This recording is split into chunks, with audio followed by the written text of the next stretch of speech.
Hello नमस्कार दोस्तों, पीके sir educational में आपका स्वागत है। आज का टॉपिक जो है साइंस का है। किसका है? साइंस का है, जो कि 50 ऑब्जेक्टिव क्वेश्चन एग्जाम की दृष्टि से बहुत ही महत्वपूर्ण क्वेश्चन होगा। तो वीडियो का स्किप मत कीजिएगा, है ना। इस प्रकार के सवाल आपको दिख रहा होगा, है ना। इस प्रकार के देखिए, ये सवाल जो है एग्जाम में बार बार पूछा गया है ना। तो वीडियो के अंत तक बने रहें और वीडियो को सब्सक्राइब भी कर देंगे, है ना। चलिए सबसे पहला क्वेश्चन की ओर बढ़ते हैं।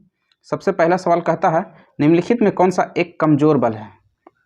तो इनमें से जो है कमजोर बल कौन सा है? तो आपके अनुसार ऑप्शन नंबर बी दे रहे हैं, यानी गुरुत्वाकर्षण बल जो है एक कमजोर बल है। ऑप्शन नंबर बी इसका सही आंसर हो जाएगा। चलिए अगला सवाल की ओर बढ़ते हैं।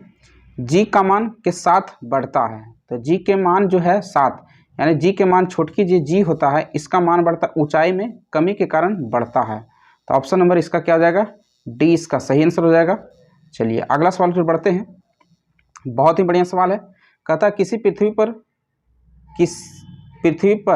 पृथ्वी किसी वस्तु का वजन 200 न्यूटन है, तो इसका द्रव्यमान कितना हो जाएगा? तो इसका जो द्रव्यमान होगा कितना हो जाएगा?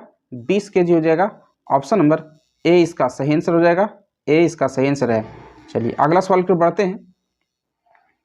कहता एक ब्लॉटिंग पेपर स्याही कैसे सोखता है? तो बहुत ही बढ़िया सवाल है, एग्जाम में बार बार पूछा गया है।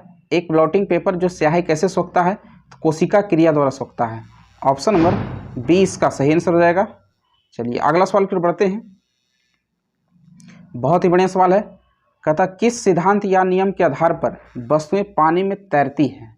तो किसके नियम पर आधार पर है जो वस्तुएं जो है पानी में तैरती है? तो आर्कमिडीज के सिद्धांत पर। किसके सिद्धांत पर? आर्कमिडीज सिद्धांत पर। ऑप्शन नंबर सी इसका सही आंसर हो जाएगा। चलिए अगला सवाल की ओर बढ़ते हैं। कहता किसके कारण से बादल आकाश में तैरते हैं? तो किसके कारण जो है बादल आकाश में तैरते हैं? तो निम्न घनत्व के कारण। ऑप्शन नंबर डी इसका सही आंसर आप लोग दे रहे हैं आंसर। तो बहुत ही बढ़िया। चलिए अगला सवाल की ओर बढ़ते हैं। प्यारे दोस्तों, आप जो है सब्सक्राइब और लाइक करते रहेंगे ताकि हमको मोटिवेशन मिलते रहेगा, है ना। तो कहता निम्न में से कौन सा विद्युत आवेश का सुचालक है? तो विद्युत आवेश का सुचालक कौन सा है? तो तांबा। तांबा क्या है? विद्युत आवेश का सुचालक है।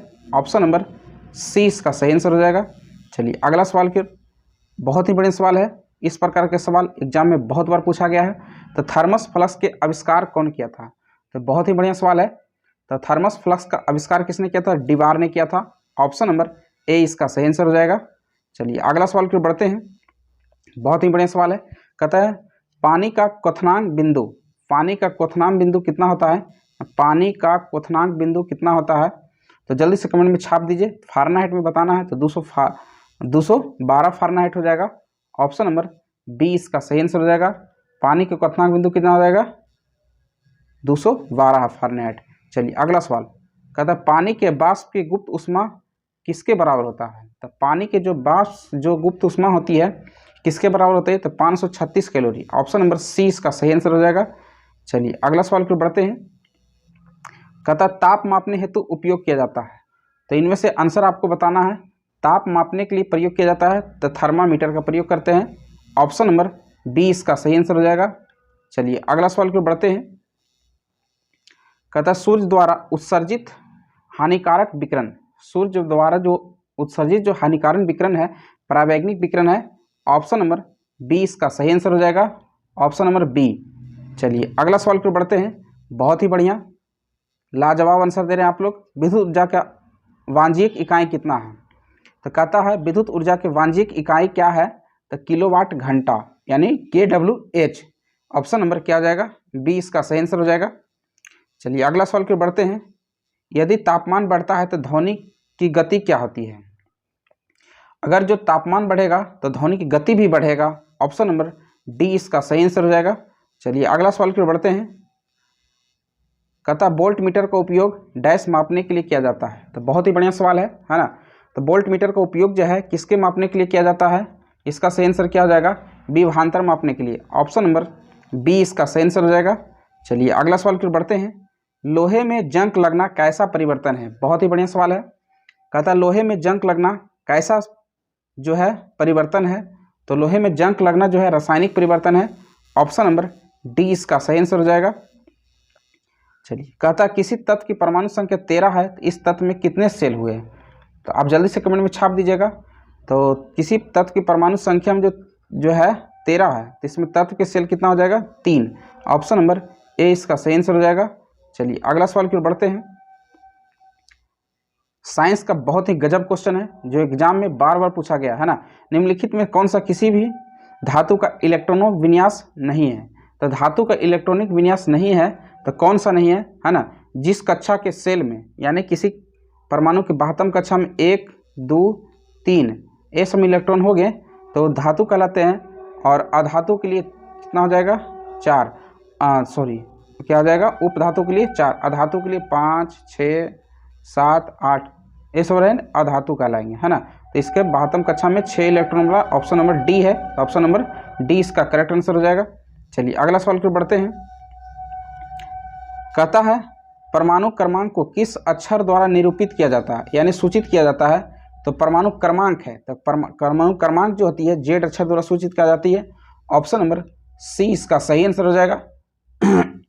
चलिए अगला सवाल की ओर बढ़ते हैं। बहुत ही बढ़िया। कहता है एक तत्व का इलेक्ट्रॉनिक विन्यास 2 8 4 है तो तत्व का नाम क्या है? तो हो जाएगा 8 2 10 4 14 यानी silicon. Silicon option number B इसका। सिलिकॉन के परमाणु संख्या कितना होता है? 14 होता है। सोडियम का 11 होता है, मैग्नीशियम के 13 होता है, पोटेशियम के कितना होता है? 11। चलिए पोटेशियम के कितना हो जाता है? 12 19 होता है, सॉरी पोटेशियम के कितना? 19 होता है। चलिए अगला सवाल की ओर बढ़ते हैं। बहुत ही बढ़िया। इनमें से कौन सा ऑक्साइड अम्लीय नहीं है? बहुत ही बढ़िया सवाल है। कहता अम्लीय नहीं है, तो इनमें से ऑक्साइड कौन सा अम्लीय नहीं है? तो CO जो है अम्लीय नहीं है। ऑप्शन नंबर ए इसका करेक्ट आंसर हो जाएगा। चलिए अगला सवाल की ओर बढ़ते हैं। कहता किसी धातु के तार में विद्युत प्रवाह होता है, तो किसी धातु के तार में जो विद्युत प्रवाह होती है आयनन के कारण होती है। किसके कारण होता है? आयनन के कारण होती है। ऑप्शन नंबर सी इसका सही आंसर हो जाएगा। चलिए अगला सवाल की ओर बढ़ते हैं। कहता छठे आवर्त में कितने तत्व होते हैं? तो छठे आवर्त में कितने तत्व होते हैं? तो 32 तत्व होते हैं। ऑप्शन नंबर सी इसका सही आंसर हो जाएगा। चलिए अगला सवाल की ओर बढ़ते हैं। बहुत ही बढ़िया सवाल दे रहे हैं, आंसर आप लोग दे रहे हैं। कहता C6 क्या है? C6H6 क्या है? C6H6 क्या है? तो बेंजीन है। ऑप्शन नंबर सी इसका सही आंसर हो जाएगा। बेंजीन है C6H6। अगला सवाल, दही में कौन सा अम्ल पाया जाता है? बहुत ही बढ़िया सवाल है। इसका सही आंसर क्या आ जाएगा? दही में जो होती है कौन सा अम्ल पाया जाता है? तो कौन सा अम्ल पाया जाता है? लैक्टिक अम्ल पाया जाता है। ऑप्शन नंबर बी इसका सही आंसर हो जाएगा। बहुत ही बढ़िया दे रहे हैं आप सब, है ना। तो अपनी तैयारियों को मजबूत करने के लिए सेट प्रेस्टिक से यानी मॉक सेट टेट से बेहतर कुछ भी नहीं है। विनेगर किससे प्राप्त होता है? तो विनेगर जो है किससे प्राप्त होता है? जल्दी से कमेंट में छाप दीजिए। एसिटिक अम्ल से प्राप्त होता है। ऑप्शन नंबर बी इसका सही आंसर है। चलिए अगला सवाल की ओर बढ़ते हैं। कहता है C6H12O6 का रासायनिक सूत्र क्या होता है? तो ग्लूकोज का रासायनिक सूत्र है C6H12O6, है ना। ऑप्शन नंबर ए इसका सही आंसर हो जाएगा। चलिए अगला सवाल की ओर बढ़ते हैं। बहुत ही बढ़िया सवाल। निम्नलिखित में से किसमें स्वार्थिक मात्रा में सिट्रिक अम्ल पाया जाता है? स्वार्थिक मात्रा में जो है सिट्रिक अम्ल पाया जाता है। तो नींबू में जो है सिट्रिक अम्ल पाया जाता है स्वार्थिक मात्रा में। ऑप्शन नंबर सी इसका सही आंसर हो जाएगा। चलिए अगला सवाल। कहता है निम्नलिखित में से सबसे दुर्बल अम्ल कौन सा है? तो निम्नलिखित में से कौन जो है सबसे दुर्बल अम्ल है? बेंजोइक अम्ल। ऑप्शन नंबर बी इसका सही आंसर हो जाएगा। चलिए अगला सवाल की बढ़ते हैं।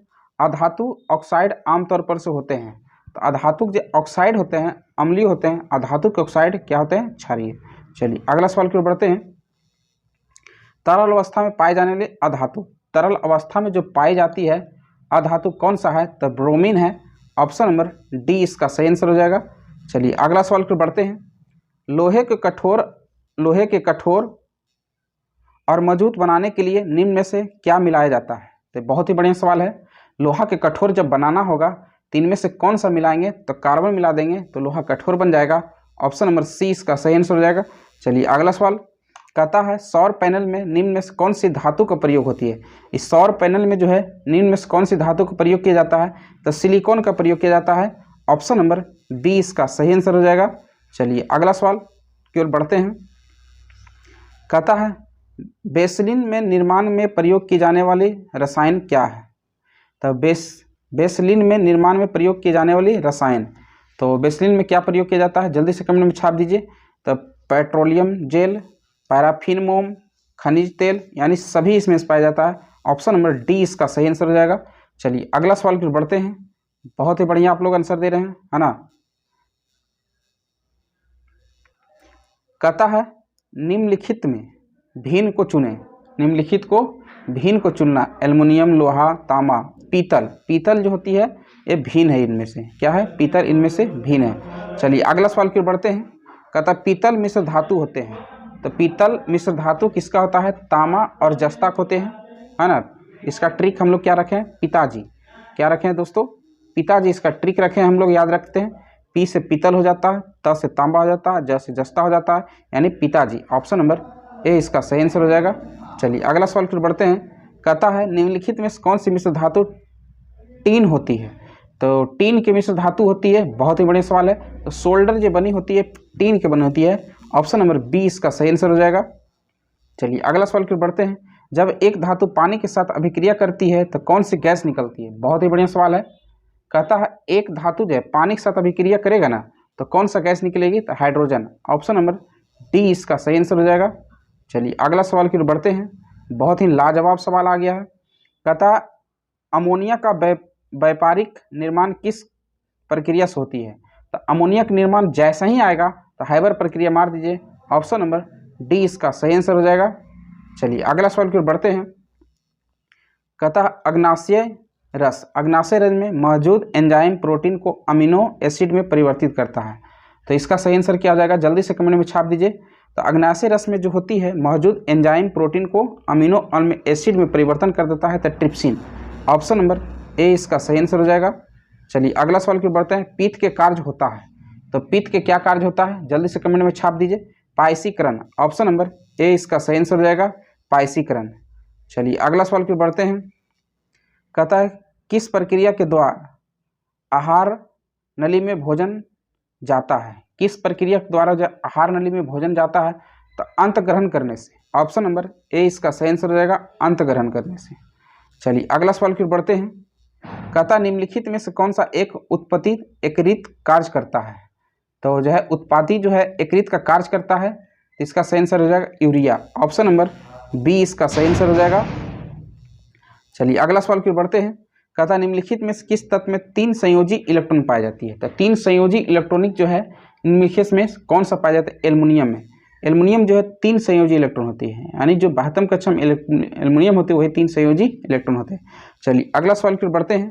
कहता इक्का सिलिकॉन जाना जाता है, तो इक्का सिलिकॉन के नाम से किन्हें जाना जाता है, तो जर्मेनियम के जाना जाता है। ऑप्शन नंबर सी इसका सही आंसर हो जाएगा, इक्का सिलिकॉन के नाम से जाना जाता है तो जर्मेनियम को। चलिए अगला सवाल की ओर बढ़ते हैं। कहता NaCl एक लवण है जो बनाता है, NaCl एक लवण है जो क्या बनाता है, तीव्र अम्ल और तीव्र क्षार बनाता है। ऑप्शन नंबर सी इसका सही आंसर हो जाएगा, NaCl एक लवण है जो बनाता है तीव्र अम्ल और तीव्र क्षार। चलिए अगला सवाल की ओर बढ़ते हैं। नींबू के रस का pH मान कितना होता है, तो नींबू के रस का pH मान जो होती है, ऑप्शन नंबर 2 इसका सही आंसर हो जाएगा, 2.2 इसका सही आंसर हो जाएगा प्यारे दोस्तों, है ना। तो जिन व्यक्तियों ने अभी तक सब्सक्राइब नहीं किया चैनल को तो सब्सक्राइब कर लेंगे और अपनी परिवार से जुड़ जाएंगे। चलिए अगला सवाल फिर बढ़ते हैं। आपके अपने चैनल है ना। लाल चींटियों में पाया जाता है, तो लाल चींटी में क्या पाया जाता है, जल्दी से कमेंट में छाप दीजिए, फॉर्मिक अम्ल। ऑप्शन नंबर सी इसका सही आंसर हो जाएगा। लाल चींटी में जो है फॉर्मिक अम्ल पाया जाता है। बहुत ही मज़ेदार सवाल था। चलिए अगला सवाल की बढ़ते हैं। कहता किस वनस्पति खाद्य में अधिकतम प्रोटीन होता है, तो कहता किस वनस्पति खाद्य में अधिकतम प्रोटीन होता है, तो इसका सही आंसर क्या हो जाएगा, सोयाबीन। ऑप्शन नंबर सी इसका सही आंसर हो जाएगा। किस वनस्पति खाद्य में अधिकतम प्रोटीन होता है, तो सोयाबीन में होता है। चलिए अगला सवाल की ओर बढ़ते हैं। आज का अंतिम सवाल साइंस का मोस्ट इंपॉर्टेंट में, है ना। किस तत्व में स्वार्थिक समस्थानिक होते हैं, तो कहता किस तत्व में स्वार्थिक समस्थानिक होते हैं, बहुत ही बढ़िया सवाल है। तो रेडियम, रेडियम में स्वार्थिक समस्थानिक होते हैं। ऑप्शन नंबर बी इसका सही आंसर हो जाएगा। अगर जो इस वीडियो अच्छा लगा तो लाइक और शेयर सब्सक्राइब कर देंगे दोस्तों।